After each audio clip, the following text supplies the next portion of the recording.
What is going on, guys? I am the FD Guru, bringing to you guys a Wednesday NBA edition of my DFS podcast. We have a huge 12-game main slate tonight, coming off of a pretty successful night last night on the 3-gamer. The Thunder, massive upset over the Celtics, 150 points. With no SGA, we obviously took advantage of all that Thunder value, and they did not disappoint. Cash and hybrid teams did well. The Yahoo team did well once again, been crushing on Yahoo as of late. And then on Prize Picks, we crushed the board. So let's look towards this 12-game slate. There's only a few questionable guys right now.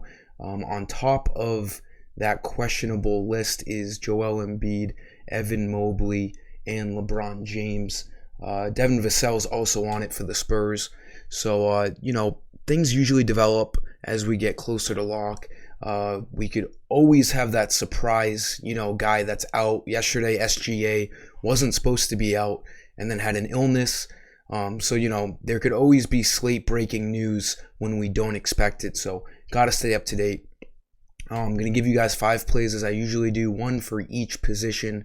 Drop a like on this video. Make sure you are subscribed. This slate looks really good. Again, 12 games. Let's jump right into it. At point guard, this Knicks team looks great tonight against the Spurs. It is a 9.5 over-under. Maybe a little bit of concern for a blowout. They're at home. The Spurs defense, one of the worst defenses in the league. Jalen Brunson at 7,500, looking like a great play tonight. He played 38 minutes after having a 3-game absence, so there was no conditioning needed for Brunson. So expect him to play his usual 35-plus minutes tonight for the Knicks. He's a guy that averages 35-plus fantasy points every game. He needs 37 to hit value.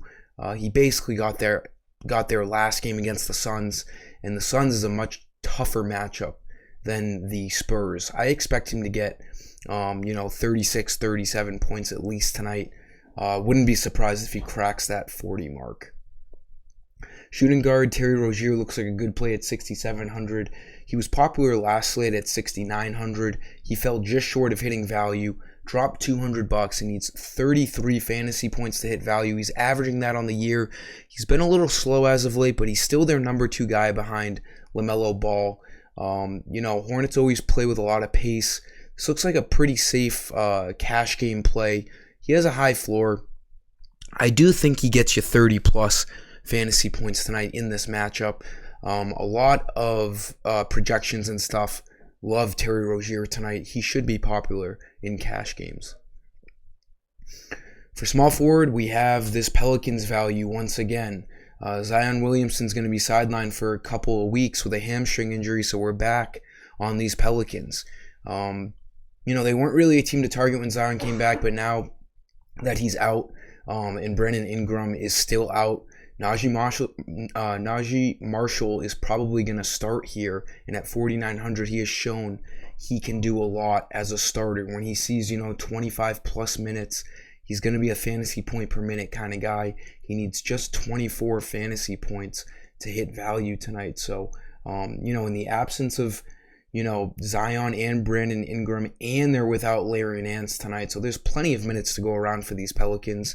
Marshall's one of the best value plays. There's a lot of great Pelicans plays tonight, but Marshall at 4,900 should be a really good spot, and it's just a bonus that they have an ideal matchup against the Rockets. There should be a lot of points in this game. Should stay pretty close. This is a great play here at 4,900. Power forward, let's look at Jackson Hayes. I don't see why he doesn't play a bunch of minutes off the bench. Valanciunas is very iffy. I don't know if I can trust him. If you play Valanciunas tonight at 6,600, he's probably a tournament guy. He's, shown some really bad floors this year. Jackson Hayes at 4,400 should be one of the first guys off of this Pelicans bench with no Larry Nance. He should be ahead of Willie Hernan-Gomez, and he's been playing 20 minutes even with Zion starting. So with Zion out, I expect a lot of those minutes to go towards Jackson Hayes. In the games where he saw 27 and 31 minutes, he cracked 30-plus fantasy points. So when this guy gets the minutes, He only needs 22 fantasy points to hit value. He's looking like one of the best value plays on tonight's slate against a very vulnerable Rockets defense. So keep an eye out on Jackson Hayes. He should benefit a ton in the absence of Zion Williamson and Larry Nance. And then for center, I like pairing Randle and Brunson tonight. I think Randle's just an absolute stud. 9,900. He should be over 10,000 at this point with a great matchup against the Spurs. Julius Randle is one of the clear-cut best spend-ups on the slate.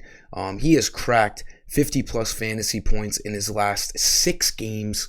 2 of those 6 games, he got over 60. Last time he played the Spurs, 3 games ago, I think Brunson was out, but he still scored 64 fantasy points. This guy's been cooking. He needs 50 fantasy points to hit value. He's been doing that at a, ridiculous, consistent clip. So I love this play. He's going to play high 30s in minutes. As long as this game stays somewhat close, he's one of the best, if not the best, spend-ups on tonight's slate. And then just because we did really well in Prize Picks yesterday, his number on Prize Picks for assists is 4 tonight.